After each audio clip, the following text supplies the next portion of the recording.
the Ron and Brian Podcast. Get ready to fill your ears with the latest news, politics, current events, and whatever else we feel like talking about this week. And now, your hosts, Ron and Brian. All right. Hello, everybody, and welcome to episode 343 of the Ron and Brian podcast. Brian, I got to say, some people picked up on this last week. StreamYard put new music over the countdown timer. Yes. I don't know how I feel about it. I feel the previous music built up a level of expectation, a level of excitement. I feel like this is almost too mellow to be bringing us in for the podcast.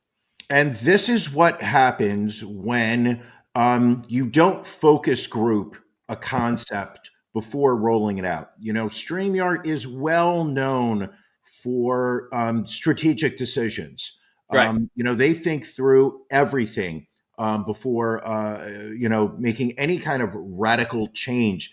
Here was a sample. I know that, with the new administration in Washington, D.C., they came in.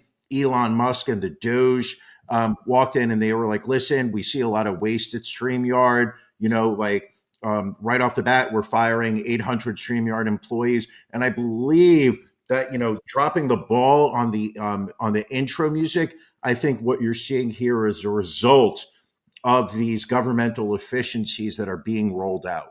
Well, and Elon claimed changing the music for the countdown timer somehow saved the federal government $2 billion. I feel like that's an inflated number, but listen, if Elon said it, you have to feel that there's some grain of truth in there. I think there's lots of truth to it, and I think we all should be thanking Elon for all of his hard work. Question for you, sir. I wanted to see how you're doing today. I know you've been a lifelong John Cena fan. You called me last night after his heel turn at the Elimination Chamber. You were crying. I believe you said you may have wet yourself. How are you holding up today? I'm going to say I have no idea what you're talking about. I thought the root of improv was, yes and, but that's all right. Well, no, I mean, my yes and is this. First off, what's the Elimination Chamber? I don't get the concept of it. Second of all is from a WWE perspective, and if William's around, feel free to jump in here. John Cena, is this, my understanding is that he's retiring. This is his retirement tour this year. So all of 2025 is just going to be storylines about him and whatnot.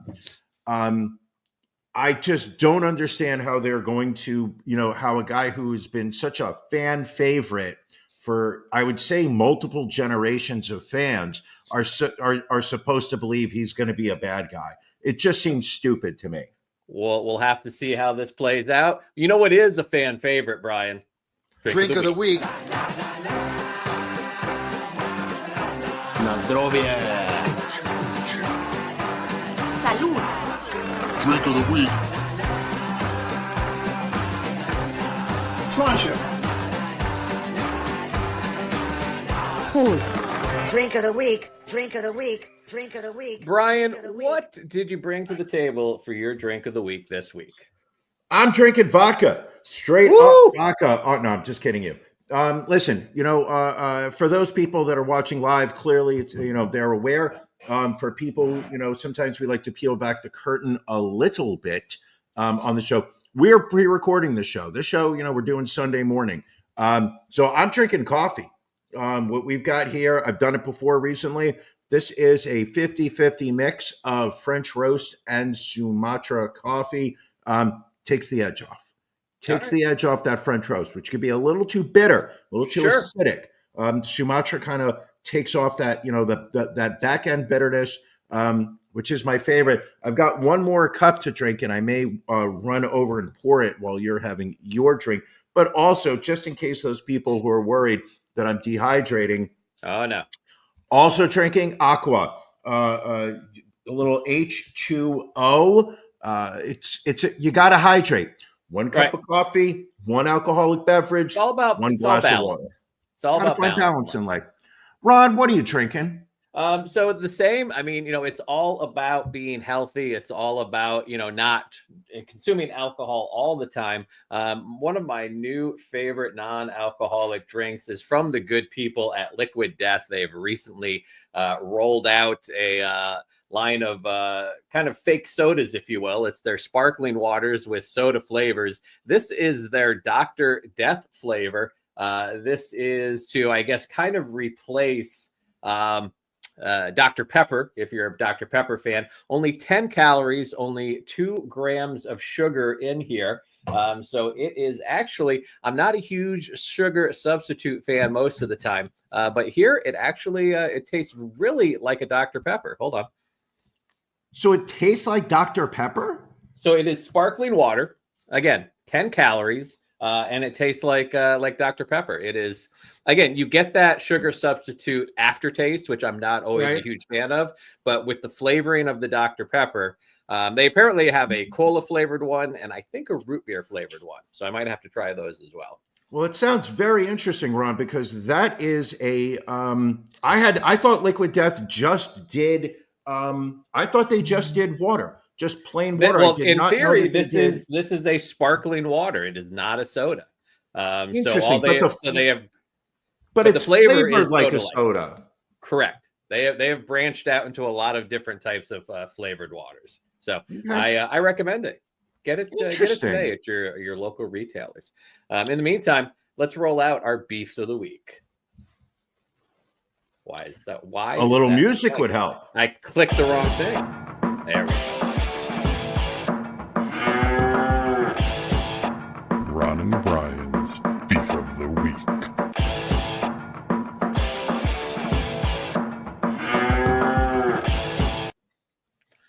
Brian, what's bothering you this week? John Cena's heel turn. Thanks, Ron. No, just kidding. I honestly don't care about that. Here's my beef of the week. Not drinking alcohol at an open bar event. Okay. All right. A couple months back. We're going to need some context, I suppose. Oh, well, I'll give you some context. A couple months back at my company's holiday party, Brian, and I'm going to speak about Brian in the third person because I'd like to separate sober Brian, who is, on his best behavior, respectful, and separate blackout Brian. Blackout Brian, they're very different, Ron. You've experienced both. I know you have different levels of appreciation for both. Sure. Sometimes you're a little annoyed by the way Blackout Brian falls over and needs to be picked up. I've fallen over hedges. I've fallen into hedges, bushes, trees. You've required medical attention at times. Absolutely. My point is that I was overserved at my company holiday party, and here was the key thing. So you're not blaming your lack of self-control, you're blaming the servers at your party. This is the problem, Ron. This is the problem with the open bar of, style event, which is they had Macallan 12, which to me, it's as good as it gets. Macallan puts out a lot of different additions and things. They're 12 in a sherry cask. It doesn't get better than that in my book. Right. And that was one of the liquors that we could choose from. So Brian showed up at like 5 something and was just putting down Macallan's. Okay. To a point where, the following Monday, Brian promised a couple people, okay, I will not be drinking like that at company events ever again. Okay. All right. Listen, I will take the hit. I deserve that hit. Okay. That's as much as it may, I used the phrase I was overserved. I will also acknowledge I overconsumed. Didn't you have to have a similar conversation with one of the bands that you assist in doing their merch tables one time that you had a little bit too much to drink at a concert? Listen, one of the things I have said to my lady, and thank God she's not here right now, is that every now and then, maybe once or twice a year, I just go a little too hard. I describe it as just, like opening up the top of a pipe and letting some steam out. It just happens. And there's not much I can do about it. It usually kicks in when I'm in a really good mood. I have a couple drinks. There's a a very positive environment. Next thing I know, it's just, hey, did I bring my phone home last night? I gotta It's go off look the for hinges. it. I got you. Okay. I got you. And then it's just like, hey, what did I do? So to get to my beef of the week, this week we did have another company event, and as I had promised coworkers, and I promised my future bride, I would not be partaking, because it's just like, you know what, if would I love to be able to say yes, I can have one, and then I would stop. You just know yourself. I know myself, that's not the environment where I should be drinking. I could just go home and have a drink. Same drink, better drink. So we had our company event this past week, and I drank 1 Diet Coke. I had 3 seltzers with lime. And I'm going to tell you something. Watching that bar with the wall of bottles behind, I saw the Macallan of choices. Right. The Macallan 12 was calling out to me.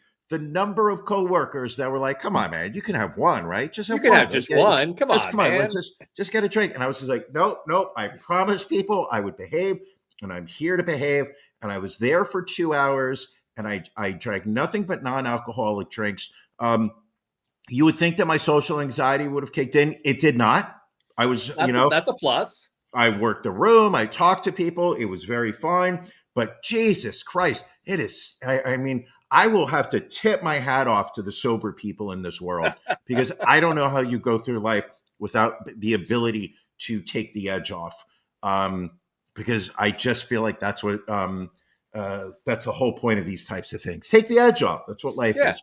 Exactly. So this week I was sober at a work event. So not drinking at an open bar. That's my understood.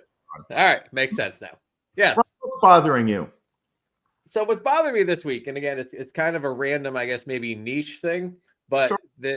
the companies out there, the vendors that are getting away from actual customer support to more of a self-service customer support model, but not making sure the information that you can look up yourself is correct. So I'm going to give you an example. I have a couple of companies that I deal with that, integrate with a lot of different systems. So if there is a problem with an integration, in the past, you used to be able to email your support rep. You used to be able to hop on a chat. Well, as they have tried to reduce costs, they have eliminated these support positions and created here's our new self-service portal. So you don't need to talk to anybody. You can just go in here and search for a while and find what your answer is.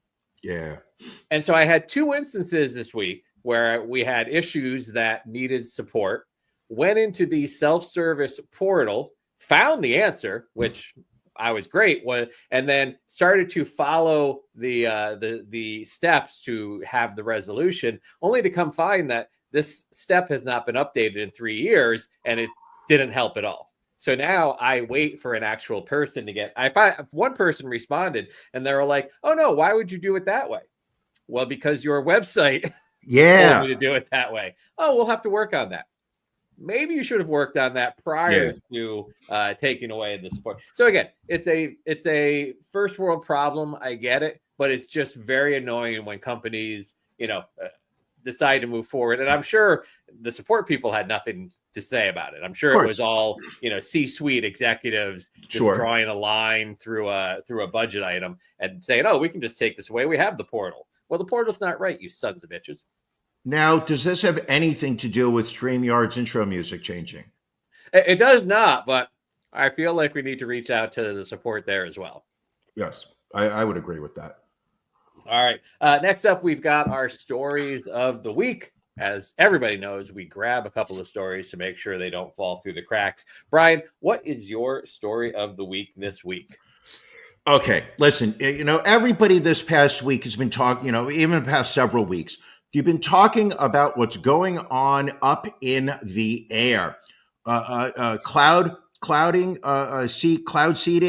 clouds, or whatever that phrase is. Are we talking weather? No. We're talking about flights, airplanes, people, airplanes crashing, a litany of stories that make you feel that flying is not safe. Well, I'm going to tell you something. Flying may not be perfectly safe. There is a story that was passed around the media earlier this week. A couple flying from Melbourne, Australia to Doha. Is it Doha? Doha, I believe. Doha in Qatar. Qatar, I believe. I like Qatar, so I'm going to say Qatar All right. for the rest of this. So Mitchell Ring and his wife, Jennifer Collin. Now, I'm not judging why they have different last names. Maybe she loves him a little bit less, or there were some problems in their relationship. But why wouldn't she take his last name? Anyway, Mitchell Ring and Jennifer Collin were flying from Melbourne to Doha when an unidentified female passenger suffered a medical emergency in the aisle and passed away. Now, these types of things shouldn't happen all the time, but they do. The problem here is the fact that this woman was, how do I say this politely, a large woman, and the flight crew were unable to pull this woman's body. I'm trying to be sensitive here, people. Sure. Tried to pull this woman's body through the airplane all the way to the back. Because this is a 15-hour flight. They're in the air for a long time. They were not going to land just for this. So what did the flight crew do? They did what any good flight crew would do. They improvised. They were able to lift this woman and put her into a chair next to this couple and basically put a blanket over them. Here is a photo that Jennifer took of Mitchell sitting next to this dead woman's body. As you can see, the flight crew are in the process of a beverage service. I'm going to tell you, I would need a couple beverages. Personally, I would also be going through this woman's pockets. Does she have a wallet, credit card? Sure. And maybe you can luck out and she's got an Apple Watch that you can grab and kind of repurpose, as I was taught that phrase. Anyway, they're filing complaints, talking to anybody in the media. They did say they tried to wheel the woman in towards the back. Unfortunately, she was too large for them to get her through the aisle. Basically, they are complaining. I think what they're doing, if you ask me, is that they are looking for some type of financial settlement from the airline, or they're going to sue for some kind of emotional trauma. Here, Mitchell had to sit next door for at least 6 hours. But it's nice to know that he put on his bougie headphones and continued unaffected. That's my story of the week, people. So just so that you know, if somebody drops dead on an international flight, you may end up having to sit next to them. But I feel like it seems like there's an aisle in between his seat and the seat with the dead body in it. Like I feel like he's not right there. Ron, have you flown business class on international lately? I haven't done a lot of international, and I'm usually in economy. I can't afford those ivory tower type perks. Well, as somebody who has recently upgraded from their economy plus into business class by those kind folks over at United, I'm going to say that what they do have, they don't have those middle two seats in business are not right next to each other. There is a space. It's not an aisle. There's a console in between where you can control, your seats, the angle. But that is not enough for them to wheel a body through. All right. I will take your expert opinion on this one. Thank you. Ron, what's your story of the week? So my story this week, we love a good internet challenge and how stupid it can prove to be. Now, again, we were very dumb when we were teenagers. Thank God there was not social media or phones with the ease of taking video and photos. But apparently now teenagers are dropping heavy objects on their feet as part of a new TikTok trend. A lot of them, for whatever reason, are air fryers. So basically, the way this trend works is you take a heavy object like a air fryer or some other large item. You drop it directly onto your feet. And then if you're not in too much pain, you rate for the video how painful it was to drop this item on your feet. The fuck is wrong with these kids? Like, I'm sorry, but even when I was a teenager or like early 20s, like college age, at no point did it ever dawn upon me that it would be fun to drop something really heavy on my foot. Right. Like that doesn't like I understand you're doing it for social media clout, but like I don't even understand this, which just shows you that I'm not masochistic. Yeah, it feels like an extension of Jackass, basically. Like I feel that's where the self-injury for entertainment kind of started. And is this just them trying? Is this just teenagers trying to gather that kind of viral popularity? See, I always felt that Jackass was like they're doing the physical pain, so I don't have to. Like I'm getting the fun and laughs of watching them get hurt without having to go through that physical pain myself. Yeah. Well, Dr. Benjamin Bullen, who is a lecturer in podiatrist. My God, what has happened to my mouth? Podiatry. He lectures in feet medicine. Let's just say that. And says, for fuck's sake. And says, you are from upstate New York, aren't you?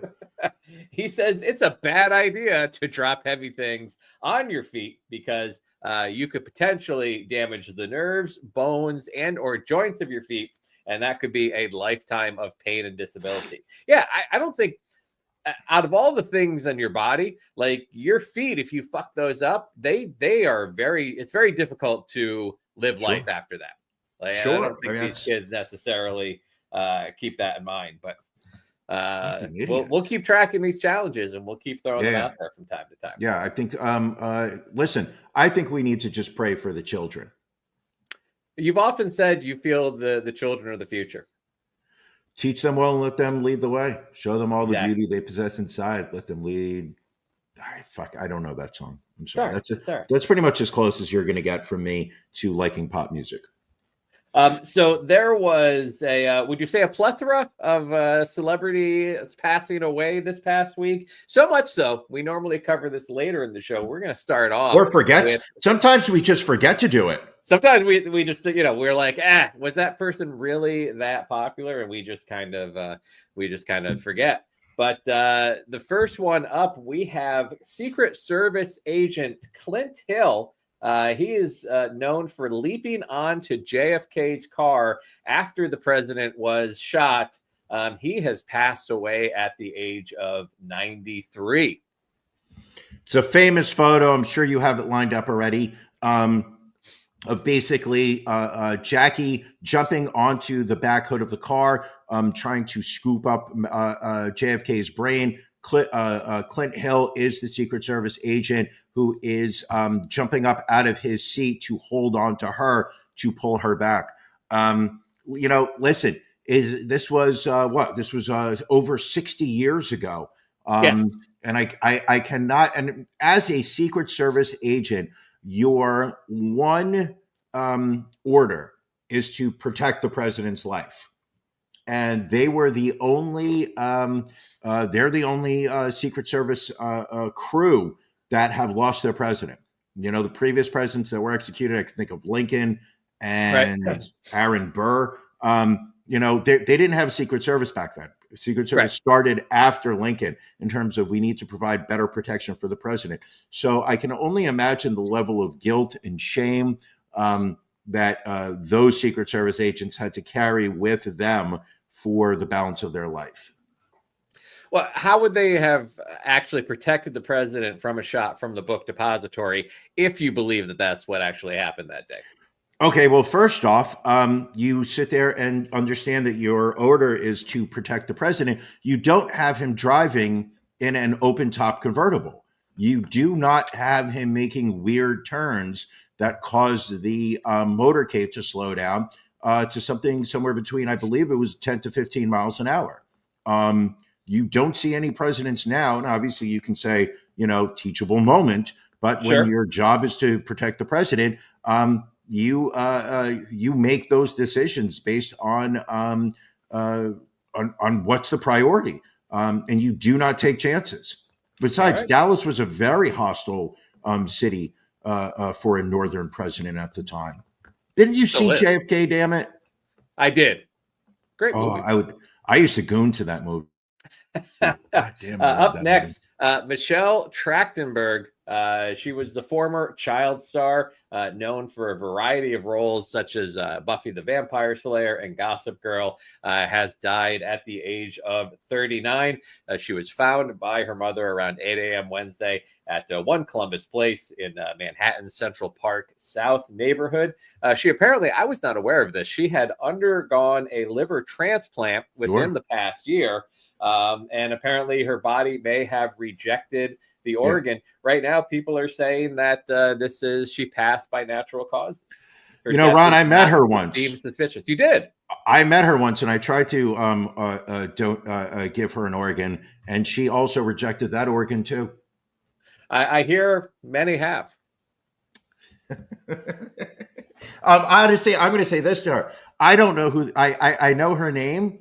The face is familiar, but I could not tell you one thing that I've ever seen her in. Also, had no idea she lived in New York.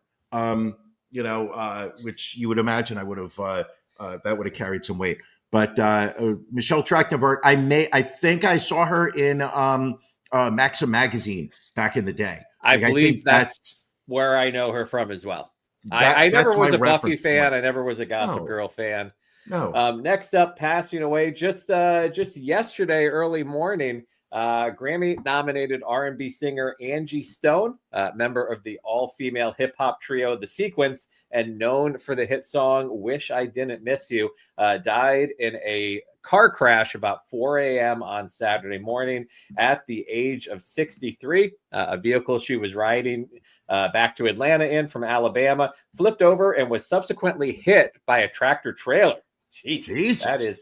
Now, the shocking thing is everybody else in the cargo van survived except for Ms. Stone. Oh, that's a shame. Yeah. I'm not, I'm not familiar with Angie Stone, but way too young to be. Even 63 these days seems way too young to be passing away. She was actually a second cousin to Sly Stone. I was wondering, Sly and the Family Stone. I was wondering if there she was part of the Family Stone. All right.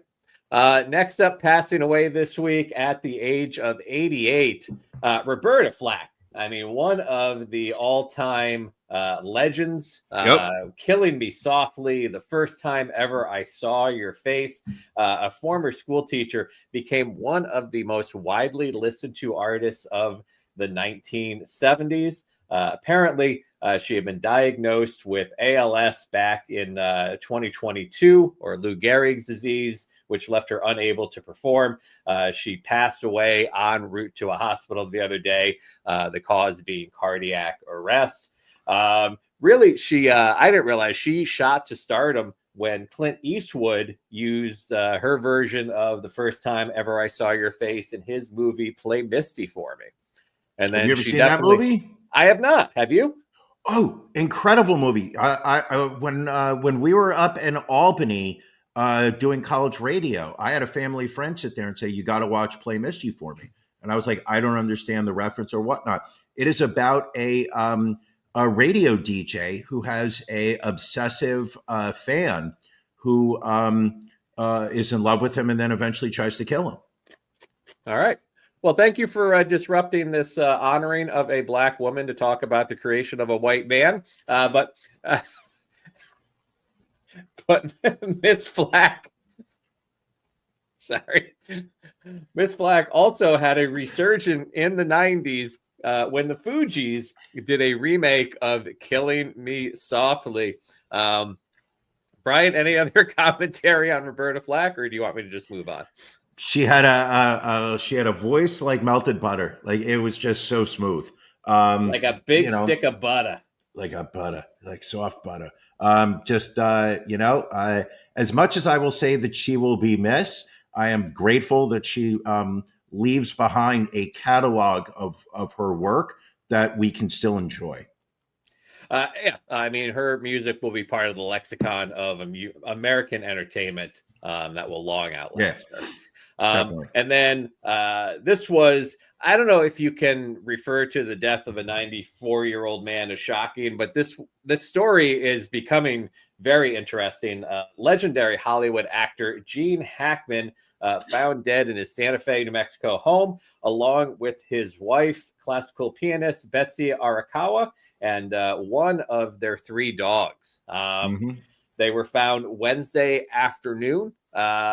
Initially, police were saying there were no signs of foul play, but it seems like they're going to be investigating this a little bit more because there was no apparent cause of death. They did mention that there was a space heater that had been set up in the bathroom off of the main bedroom, so that possibly could lead to a carbon monoxide situation. There apparently was prescription pills found. A lot of questions and not a lot of answers right now. But Gene Hackman, one of the all-time legends, absolutely, in the acting game. Of course. Listen, when somebody says that a 94 person, he was 94? 95. Oh, 95. When a 95-year-old dies, you normally just sit there, kind of shrug your shoulders and say, hey, they had a good life. But he was, the police are saying that he was dead for over a week. And then at the same time, they find his 60-year-old wife dead and a dog dead. So, if the theories are about, people are saying, like you mentioned, carbon monoxide. Now people are talking, was it overdose of prescription medication and whatnot? Right. My current working theory is that he died naturally and then she committed suicide because she did not want to be alive without him. Hackman, I'm going to say this. From the time I first was introduced to him, which must have been the first Superman movie. Was it the second? I believe he was in the first one. Whichever one. I mean, he played an incredible Lex Luthor. And then it was as I got older, embracing his current, movies. God, he was in so many great ones. Well, and then introduced, going backwards, the French Lieutenant he was in. The French Connection, I think you mean. Close enough. The Conversation is a great movie that he did. The Royal Tenenbaums. Unforgiven. I don't think I ever saw Unforgiven, which is, you can say that's unforgivable. And I will sit there and just say to you, shut up. But what was the movie he did with Clint Eastwood? We were just talking about, not Unforgiven, but where Hackman plays the president, and Eastwood plays the robber who breaks into his house. That I'm not 100% sure of. God damn it! I'm gonna have to look it up. Keep going, Ron. I'm gonna keep talking to Hackman. Poseidon Adventure, Hoosiers. The Hoosiers, what a great one. Absolute Power. Absolute Power is a great movie if you haven't seen it. Absolute Power. I think we would also have to agree that Gene's greatest move was being able to snag a 31-year-old woman when he was in fact 61 at the time. But listen, that marriage lasted 34 years. So sure. Kudos to the two of them for having a long-lasting marriage. And I'm also going to say this. That movie yet? It's Absolute Power. Absolute Power. Great movie. If you have not seen it, look it up. Also, I'm going to say this. I mean, as a 30-year-old woman, you're a classically trained pianist. You are probably highly successful, but suddenly you meet Gene Hackman, and you're like, you know what? I'm going to marry this guy. I'm going to put a couple years in. And then when he dies, I'm getting the inheritance, the mother lode. Can you imagine the disappointment of putting in 30 years, 30 fucking years with this old man who's just falling apart, becoming decrepit. And you're just sitting there, you're like, any day now, honey, any day you're going to make it's all be yours. Any day he's going to go. And then suddenly he dies and you die at the same time. And Can you imagine that? What is interesting also is they have said that they have been deceased for an extended period of time. So how is it no one is checking in on either of them for a certain period of time? What I also find interesting, and I shouldn't because of how stupid the population is, some news outlets have reported that, their remains were mummified. And I've seen people out there commenting like, well, who wrapped them in cloth? Yeah, well, that's people not realizing that mummification doesn't necessarily mean the wrapping. It just means your body dehydrates. Ron, can you describe mummification to me? Because I understood that nobody was actually wrapping them up in like the Egyptian pharaohs, but I did not understand how a body mummifies. Basically, it just sits for so long that all of your bodily fluids eventually dry up, and you basically, there's no liquid left in your body, so you're like a piece of beef jerky. Jesus Christ, poor Hackman, Hackman. Had to be. So what they're saying? So they're implying that this was an extended time that they were down. I would imagine it's a matter of months. Now, again, New Mexico, really? A little warmer than a lot of other climates, so maybe that contributed to it. But there will definitely be a lot more information, you would think, coming out in the coming weeks. Wow. Okay.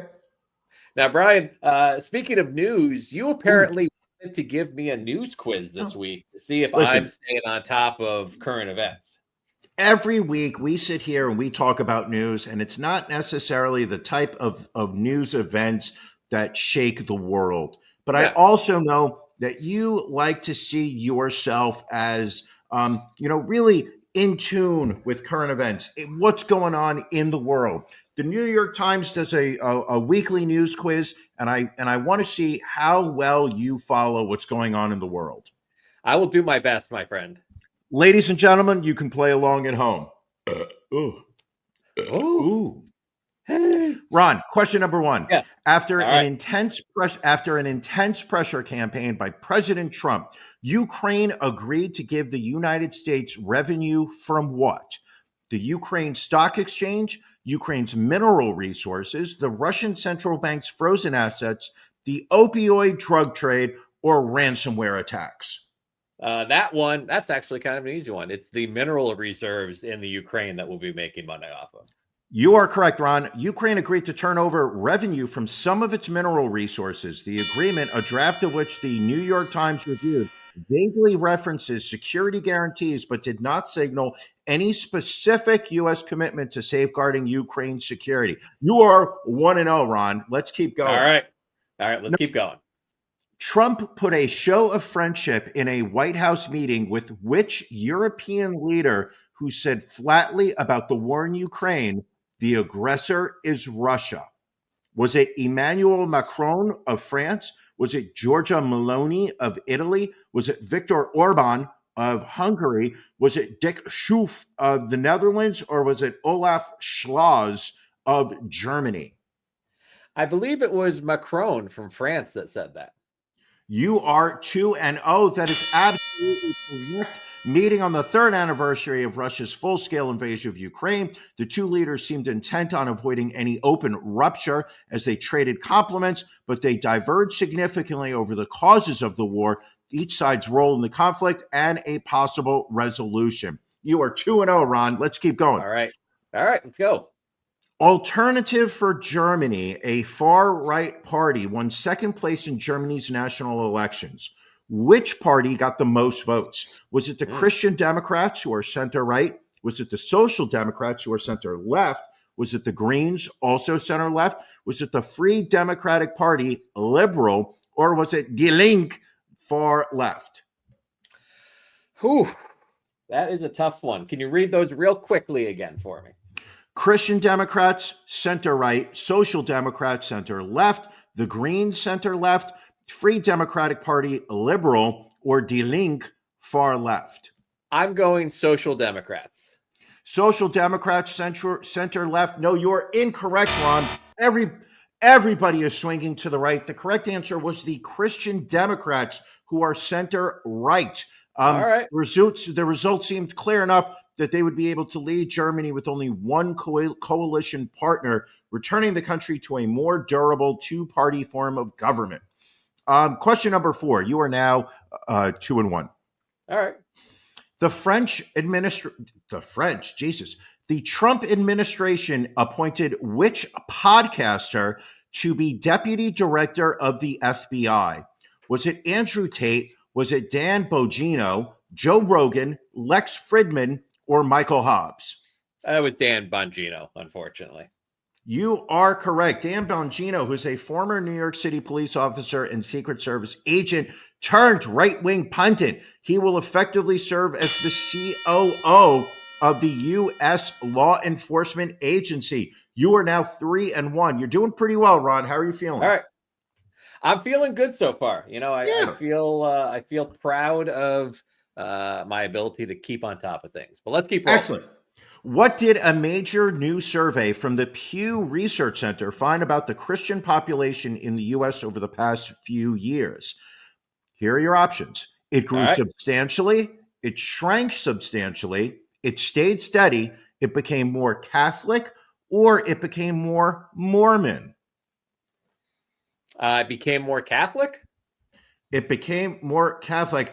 Answer is it stayed steady. For decades, social scientists, demographers, and Christians themselves have said the U.S. was rapidly secularizing, but after several years of stability, a shift fueled in part by young adults, that narrative may be changing. You are now 3-2 after 5 questions. Here we go. How many more questions are there, by the way?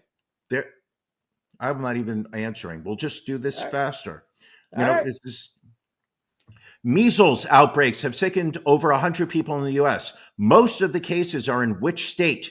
Arizona, California, New Mexico, Oklahoma, Texas.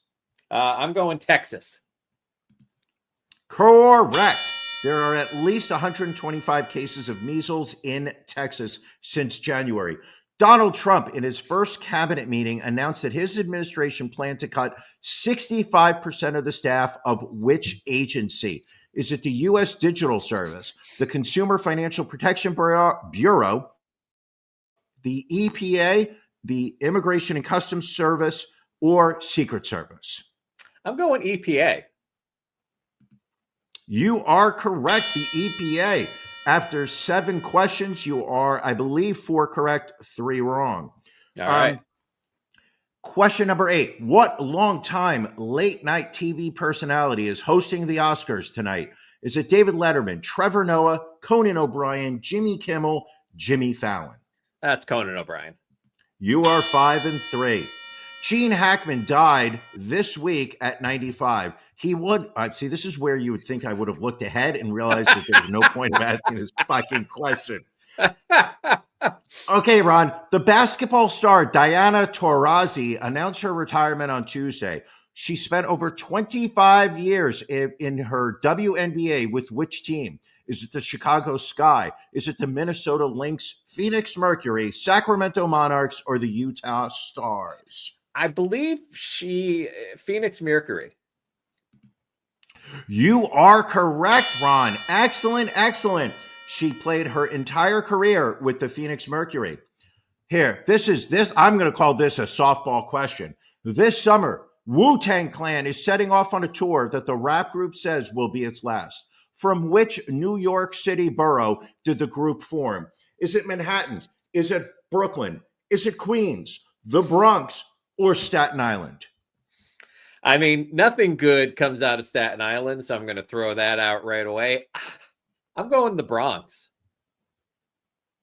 What? I don't know right? No, you tell me the answer then. That's Staten Island. They're from Shaolin. Oh, well, there you go. How do you not know this? Listen, my Wu-Tang knowledge is clearly weak, as am I. On July 16th at Madison Square Garden, I will be there to see Wu-Tang Clan. All right. Wu-Tang. It's for the people. It's for the children. Diversify. Sorry. Well, you did pretty well, Ron. Yeah. You didn't do it. Let's keep doing this. I believe there will be a week where you knock out all 100. All right. Without cheating. We'll try it. Without cheating. All right. Moving up next, we try to keep away from the Donald Trump stories because it's just so much in a given week. Too many. But we do take, I think, kind of a perverse pleasure in seeing bad things happen to people that supported him. The most recent one this past week, we saw a lot of Riley Cooper in the news. She used to work for the U.S. Forest Service. She said she was voting for Donald Trump because he supported easier access to IVF treatments. Apparently, Sure. her and her husband have been attempting to start a family and have not had a lot of luck with that. She thought her job would be safe. She was only earning around $40,000 a year, which just seems ridiculous to begin with. But she was on the chopping block. She received a call from her union leader one night saying, "You are probably going to be fired tomorrow." So she was one of the people in the Forest Service whose jobs were eliminated by the cost-cutting campaign led by Donald Trump and Elon Musk. So she went on the rounds this week to say, all right, I thought he was going to help me, and he did not. So it almost is like elections have consequences, Brian, and not the consequences that people were anticipating. Sure. Well, I listen. There has, there's been a lot of talk over the past month. What are we talking? Month? Yeah, pretty much the past month, About a month. plus of slashing budgets and cutting a big government. I'm not necessarily against it. Do I believe that we should be cutting back some of our military budget? You think about the number of people that can be employed for the cost of one fighter jet. Right.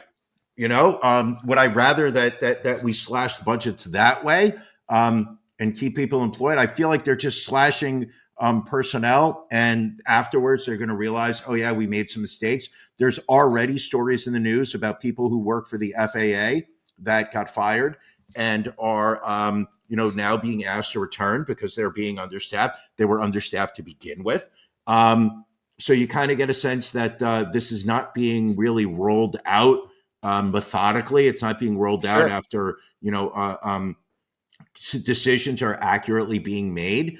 I just don't know. We talked about the FDA being cut. I mean, as we talked about last week, we found out that they fired everyone that was working on containing the bird flu, and then to have to rush around to try and rehire them because, part of the reason your egg prices haven't gone down is because of the number of chickens that have needed to be euthanized. Although the question I have, why hasn't chicken pricing gone up in a similar amount as eggs have? Because everything I'm reading over the past week is that there is price gouging going on in the egg industry. That it is that the number of chickens that have been culled is the proper word, because we don't want to say slaughter because that has negative connotations. But the number of chickens that have been slaughtered is actually not that high in relation to the overall the poultry population. It is just the fact that as soon as it seemed fashionable to raise prices of eggs, everybody started doing it. And be prepared for the for big poultry to be announcing some record profits. Yeah, I mean, I went to the grocery store this week. A dozen eggs cost me $8.19, but chicken breast was on sale for $1.97 a pound. So hold on, stop bragging about your access to eggs. This is the second episode in a row where you are rubbing in the faces of common folk like myself how easily you could just leave the house and pick up a dozen eggs. It's unfair, and you know what? It's actually unbecoming of a champion. Men of the people and women. Whoa.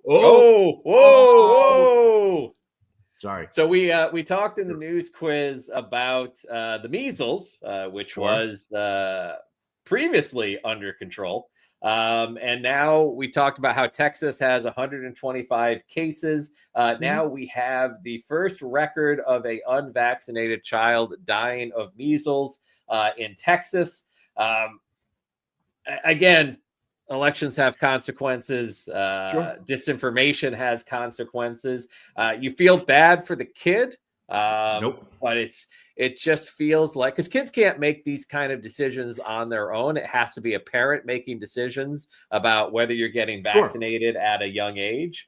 But this is Texas's worst measles outbreaks in nearly 30 years, and now 9 cases have popped up in neighboring eastern New Mexico.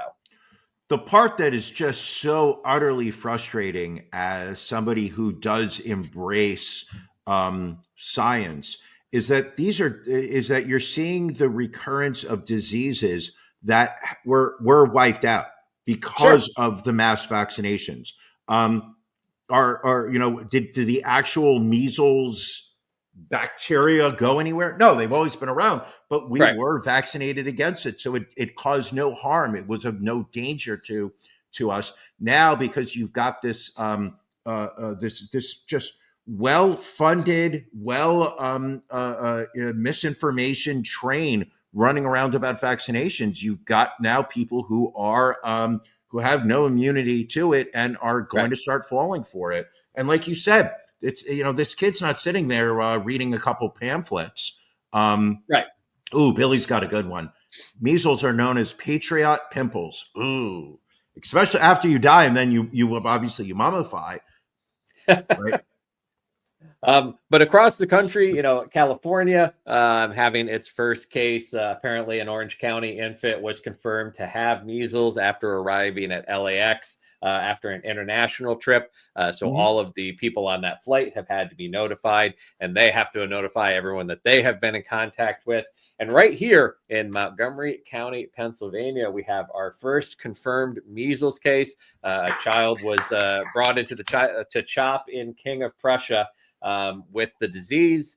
Again, you have a healthcare system that is already taxed as it is due to low staffing, due to, the COVID is still out there. The flu, it's been probably one of the worst flu seasons we've had. Sure. And now we throw containable diseases on top of it.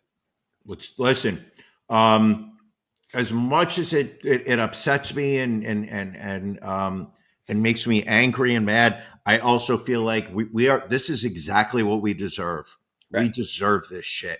We are a undereducated country. We have so much misinformation. We have so many people who are just proudly making decisions based on their gut, not based on proper information. We have people who are accepting lies as truth, and celebrating it. So I want to say I feel bad, but I don't. I know at some point I will likely be impacted by it. I'm not as of yet. So watching, 125 people in Texas get ill with measles, I say, fuck them all and good. And I know that at some point you'll throw those words in my face and be like, remember that time when you're like, and I will be like, yeah, you're right. I'll eat crow. I'll sit there and be like, oh yeah, I got to apologize. But for the time being right now, fuck them all. I really don't care. Not a problem. Also, as dangerous as measles, apparently, fathers driving farm equipment. As a father who accidentally killed his 3-year-old son after reversing over him with a piece of farm equipment has been jailed. Reverse. No. So this is Neil Speakman, age 39. He was apparently riding a Kramer teleloader. I'm not sure what that is. He was not officially trained on how to use it. Apparently, the vehicle had several defects, including a missing wing mirror. He had said that he had checked all around before moving the equipment, and somehow his son was in the path of it. He was cleared of gross negligence manslaughter and convicted on a lesser charge. During a police interview, Speakman had said his 3-year-old Albie, quote, knew not to go near anything on the farm because he wasn't an R word. He told officers he knew he weren't fucking stupid. It's a farm, ain't it? It's not a fucking playground, and Abby knew it weren't. He knew his boundaries. Apparently not. Can you imagine how uncomfortable, it is that night when he goes to bed, when the wife's laying next to him, and obviously she's probably more upset because her child is dead, and he's sitting there being like, that kid's not stupid. It was his own fucking fault. Yeah, it doesn't say whether he and his wife are still together, but his wife did read a victim impact statement at the sentencing. So clearly, don't feel that she's letting him slide for this. What is a victim? So she got up there at the trial to be like, he should face fucking penalties. I think she spoke more about the emptiness in her life since her child has been killed. I don't know that she necessarily blames him, but she did want to comment to the court to take that into consideration when they were sentencing him. Why don't they just have another kid? I guess Replace maybe him. she's just worried he might kill the next one too. That could be rough. So we have a political follow-up story. We have followed the story of Mayor Tiffany Henyard, who has been referred to as the Dalton dictator. She's in Dalton, Illinois. She's a town supervisor and also a mayor. There have been a lot of accusations of, would you say, misappropriation of city funds? I mean, the FBI is investigating, the DOJ, local people are investigating. Well, she was recently defeated in the Democratic primary for mayor, losing by a landslide. She predicted a landslide for herself. Instead, her competitor, village trustee Jason House, won 80% of the vote to become the Democratic nominee. I mean, my guess is I would not be surprised if she runs as an independent, but it does seem like the city of Dalton has spoken loud and clear in stating that they do not want her near their funds anymore. Like, she has literally bankrupted this town. I mean, hundreds of thousands of dollars spent on trips, meals, clothing, electronic goods. The list goes on and on. Nepotism. She hired almost everybody in her family. High-paid salaries. So it'll be interesting. I mean, again, I don't think Tiffany's story is over, Brian. No, and we'll see how it goes. Still a lot more to talk about. We do have to cover one Donald Trump story this week. The Trump gold card that he is floating out there. So if you are from a foreign country and normally you would apply for a green card, well, listen, for just $5 million, you can get fast tracked with the gold card that will give you residency here in the United States. What is interesting, though, is another perk of this gold card is normally, if you are here in this country on a green card, you are taxed on both your U.S. earnings and international earnings. Gold card members would be exempt from having their international earnings taxed in the United States. So not only do the wealthy get a break to get into this country, but they get continuing tax breaks, which is really the American way these days. Listen, he, Trump is just coming out and just, he does not seem hesitant to say, we have just spent 4 years letting the poor immigrants in. It's time for us to try to attract the wealthy immigrants. He's sitting there saying that the money that the U.S. government will recoup by giving out these immigration statuses to the wealthy will pay for itself. And again, to be fair, this is not, I guess, the new policy isn't new.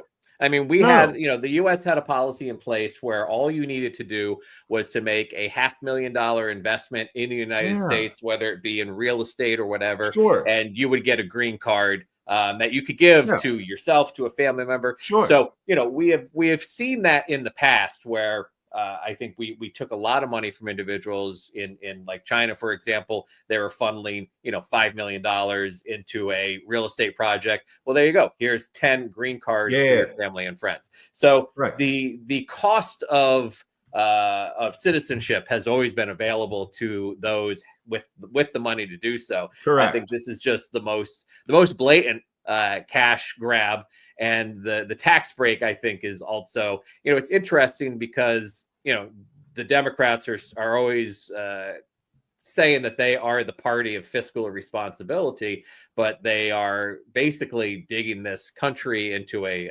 deficit with a lot of these policies. And listen, I just as much as we can talk about it, I'm going to I've said this multiple times to anybody willing to listen. I absolutely refuse to let Donald Trump affect my mood. That is something I can control. I cannot control what he does. I did not vote for him. I will not vote for him again in 4 years when he will run again. I will not vote for JD Vance when he runs, or whichever fucking idiot decides to run. My point being is the fact that I'm also not going to let the Democrats rile me up in a sense of outrage over things that I can't control. I will not allow the media to get me worked up and anxious and whatnot. I did it for 4 years during the first administration. I will not do it again. I've had friends sit there and say that I'm simply going to stick my head in the sand and pretend that, the world isn't on fire around me. And that may be the case, but it's going to, I'm going to have a better 4 years. Think about it, people. We're 1 month down. We got 47 of these. The last time Trump was president, we had a fucking pandemic that wiped out hundreds of thousands of Americans. I can't predict what's going to happen in the future. What I will not do is allow somebody to tell me why I should be outraged, or let this guy sit there and cause me to ruin my quality of life. I mean, the only question right now is what is going to be the major preventable cause of death over the next 4 years? I mean, is it going to be measles? Is it going to be bird flu? Is it going to be the new strain of COVID? Is it going to be poverty? There's so many choices out there. Don't even know how you would rank them or put odds to them. You know what? I guarantee you that in 4 years, we'll look back and be like, had we had somebody else shepherding this country, we would have not had that problem. All right. Also, keeping with the far right, we continue with one of our more popular segments, but the drag queens are the problem. Obviously, one of the biggest challenges facing this country is, drag queens reading stories to children. We keep trying to find issues of drag queens injuring children. So we've got a couple stories this week. Maybe this week is the week that we find those individuals. And this first story, this is a South Carolina pastor, a gentleman by the name of John Paul Miller. He had made the news a while back because his wife, Micah Miller, had fatally shot herself after hitting him with divorce papers. Well, he has been accused of raping a 15-year-old girl nearly 30 years ago and using his church as a, quote, sexual playground, news lawsuit claims. He allegedly attacked the girl in 1998 while at Sunday school at his father's church. Miller, then 19, allegedly took the girl into his dad's office at the All Nations Church before forcing her outside to his truck, where he sexually assaulted her. The girl was a virgin at the time. She claims Miller assaulted her again years later when she ran into him during a trip to the city in 2023. The suit alleges that the pastor leaned in to give her a hug before suddenly shoving his hand down her pants, touching her genitals without consent. Not okay. The accuser alleged that Miller later tried to use a Bible verse to justify the attack, telling her, quote, "No man is without sin and temptation. God understands that." Jesus Christ. All right, we've got another story here. It has to be a drag queen. Let me see here. No, Brian, this is a gentleman who created a viral "Thank You Jesus" yard sign. He has been arrested for and accused of a child sex crime. Lucas Timothy Hunt, age 25 of North Carolina, was taken into custody. The investigation began in January 2025 when members of a task force responded to a tip from the National Center for Missing and Exploited Children. He was subsequently identified as a suspect and recently arrested. Yet again, Brian, we can't seem to find any instances of the drag queens being the problem. Correct. We're going to keep looking. We will keep looking. That is our promise to you folks out there. We will Sure. continue to look. We will continue to try. Now, folks, you could spend $5 million on a gold card, or you could spend as little as $5 a month on our Patreon. Who do you think the money is best going to? If you go to ronandbrianpodcast.com, you click in the upper right-hand corner to become a patron. You can join as little as $5 a month. You bump that up to $10 a month. You get to join us live on our After Dark. And on the last Sunday of each month, we have our pajama party where all of our subscribers can come on. We have a little trivia contest. We did Can You Beat Brian last Sunday. It did not, Brian, didn't go in your favor. I did not. I didn't perform well. I did not perform well. Obviously, not the first time I've had to admit that, and nor the last. Issues abounded. Sure. You were beaten by 2 of our Patreon subscribers. Correct. So that meant we made 2 $25 donations to charity for them over the past week. So we like to turn negatives into positives. We donated to the Trevor Project, and it was the Little Nick Foundation, I believe it was. Listen, they're both great causes, and one of the fun things is that we play a game this past month. What was the subject? So it was midget OnlyFans creators. Oh, so much fun. Sitting there guessing how much midget OnlyFans creators, how much a monthly subscription to their content is. The great part is A, it's fun. B, our Patreons come on the show with us to play the game. And if you win, we alternate between playing Can You Beat Brian with Can You Beat Ron. And if you win, we make a $25 donation to your charity of choice. If you lose, all you have to do is just, you have to listen to Ron smugly talk about how great he is.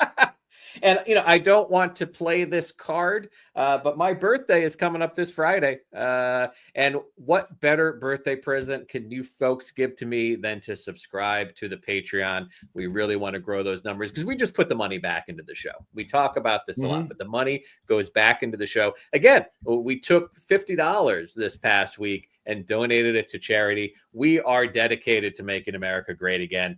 You can help us do that by joining our Patreon. Speaking of which, we're going to get ready for our After Dark. We're going to start that in about 23 minutes. Brian, is there anything else you would like to discuss before we wrap up this episode and get back to living life? No, I think, it's been a fun week. I appreciate your flexibility in recording this early.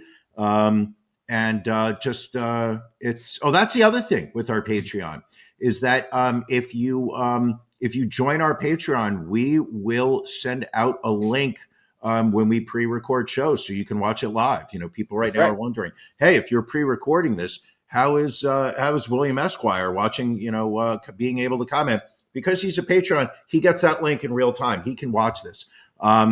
So there are just so many different benefits to joining our Patreon. Besides, at the end of the day, and I know, Ron, you're a humble person. You're not going to point this out. But the cost, the funds from our Patreon, they don't go into our pockets. No. They go to offset the costs for this show. So that it is, as the Patreon grows and more money comes in, we can spend more money on this show. That's right. We're not doing this to get rich. Lord knows I'd like to be. Ron won't let me. Part of his Patreon privilege is really showing you how trickle down economics can actually work. We trickle that money down to our suppliers, to our vendors, to our listeners, to charity. It's just really what Reagan envisioned all those years ago. Yeah, I think it works. Excellent. Well, thank you all for joining us. We will catch you all again next Sunday night. Thank you for joining us on the Ron and Brian podcast. We're live each week on YouTube, Facebook, and Twitch. You can find prior episodes, links to our social media, and everything else Ron and Brian at ronandbrianpodcast.com. See you again.